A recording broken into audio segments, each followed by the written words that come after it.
একটা হচ্ছে তিনটাই হচ্ছে বাইকের সার্ভিস সেন্টারের জন্য। আর কার সার্ভিস সেন্টারের জন্য আরো আধুনিক এবং হচ্ছে বড় ইনজেক্টর ক্লিনার মেশিন কিন্তু প্রয়োজন হয়।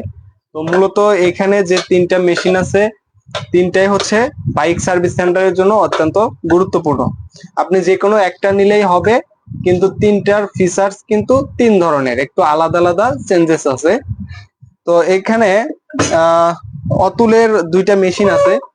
এটা হচ্ছে অতুলের CT-150, এটা হচ্ছে CT-160, আর এটা হচ্ছে UNT-60 2 সিলিন্ডার একটা ফুয়েল ইনজেক্টর ক্লিনার মেশিন। আর এটাও 4 সিলিন্ডার, এটা হচ্ছে 4 সিলিন্ডার। তো আমি একটা একটা করে শেষ করব, একটু করে বলবো যে আসলে কোনটার বেনিফিট কি এবং কোনটার ফিচার্স কিরকম। তো শুরুতে আমি হচ্ছে 2 সিলিন্ডারটা দিয়ে শুরু করব। যদিও বর্তমানে বাংলাদেশ যে সার্ভিস সেন্টারের যে মার্কেট বা হচ্ছে যে বাংলাদেশের যে সার্ভিস সেন্টার গুলাতে বেশি ইউজ হয়, তো মূলত শোরুম গুলাতে ইয়ামার শোরুমে ইয়ামারটাই ইউজ হয়। ওটা মূলত হচ্ছে যে আপনার 2 সিলিন্ডার হয়। তো 2 সিলিন্ডারে যারা ইউজ করে অভ্যস্ত তারা মূলত 4 সিলিন্ডারের কথা বললে বলে ভাই আমরা তো সার্ভিস সেন্টারের জন্য আমাদের 4 সিলিন্ডার প্রয়োজন হয় না, 2 সিলিন্ডার বেশি প্রয়োজন হয়। তো তাদের জন্য একটা নিউজ, সেটা হচ্ছে 4 সিলিন্ডার নিলে পরে আপনার যদি কাজের চাপ বাড়ে তাহলে কিন্তু আপনি একসাথে 4টা ক্লিন করতে পারবেন।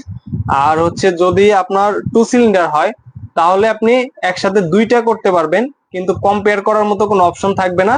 দিন শেষে দেখা যাবে যে আপনার একটা একটা করে করতে হবে।